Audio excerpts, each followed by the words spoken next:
Namaste and welcome to my channel.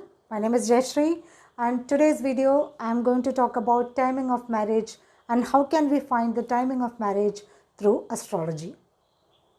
There is a time for everything. There is a time to cry, there is a time to laugh, there is a time to sow, there is a time to reap. There is a time for success and there is a time for failure. That is a part of life. But my Guruji Shri K.N. Raoji says one thing, that is, every horoscope shows the promise from God. And the promise varies from chart to chart.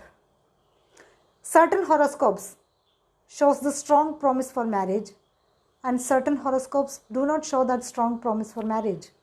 Some horoscopes shows the signals for divorce and some horoscopes shows the chances to be a celibate. Yes, there are so many celibates around us. We can see a lot of sadhs and santus and priests and nuns.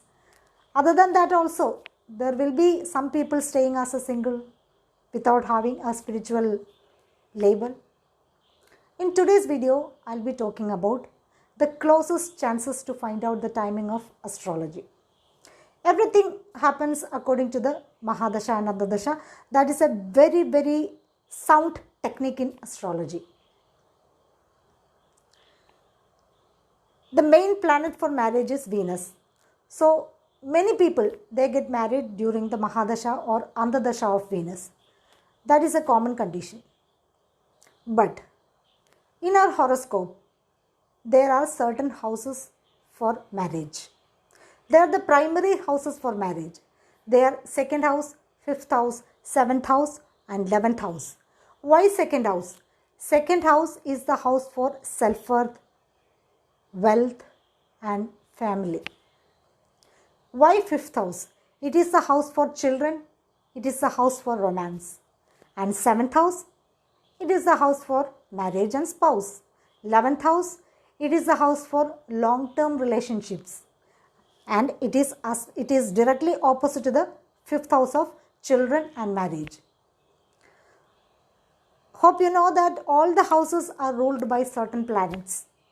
So your marriage can take place according to the Mahadasha and Antardasha of any of these houses, providing you should be at a marriageable age. If you are not at the marriageable age, you can naturally get attracted to opposite sex or same sex, or if you are a trans, you can have a liking for somebody who accepts your mindset. If you are a queer, you can also find somebody according to the Mahadasha and Antardasha of these houses. That is the first condition. Then the second condition. For some of us, certain planets will be placed in these houses. So marriage can also happen according to the Mahadasha and Antardasha of those planets which are placed in these houses. Third condition. There will be a certain planet conjuncting these house lords. So you can get married according to the Mahadasha and Antardasha of the planet which conjunct these houses.